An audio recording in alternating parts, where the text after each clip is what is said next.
Kevin Shade netted the only goal of the game to clinch victory for Brentford and condemn West Ham United to a narrow defeat at London Stadium.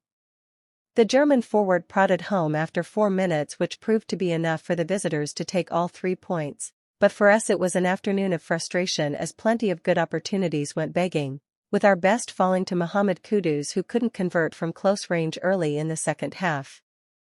Prior to kick-off, the fans and the legends on show had paid a poignant tribute to Ronnie Boyce, who sadly passed away this week, aged 82.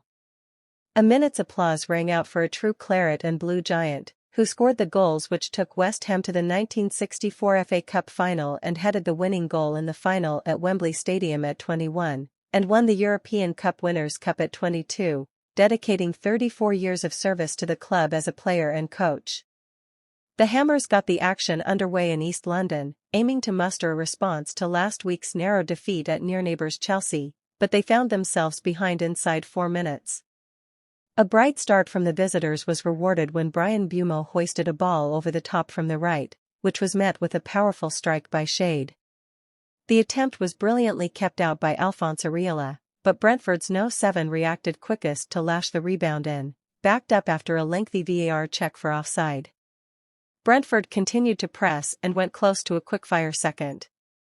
Maximilian Kilman blocked Jon Wissa's shot. Mikkel Damsgaard's low but powerful effort went well wide of the left-hand post. Bumo's curling effort was bravely clawed to safety, and Wissa's tap-in was ruled out by a belated offside flag having earlier been denied at full stretch by Areola. It remained one-way traffic, and as an attacking force, Brentford were rampant. West Ham struggled to cope, as Wissa took Shade's pass in his stride, skipped past Dinos Mavropanos and fired wide with an angled effort from beyond the left-hand edge of the penalty area.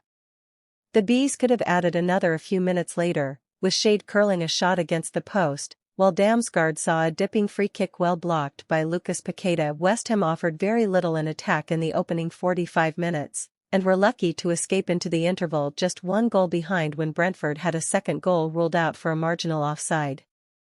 An intricate move saw Bumo's pass deflect into the path of Vitaly Janelt.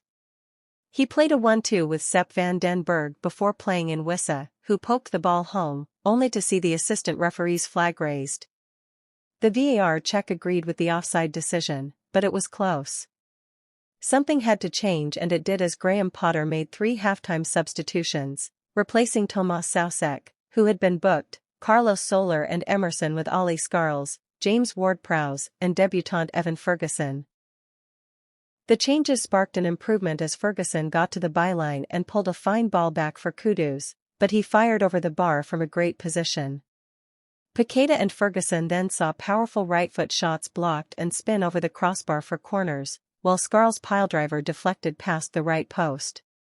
7 minutes later, Kudus received the ball on the edge of the area, steadied himself, but his left-footed effort sailed harmlessly wide.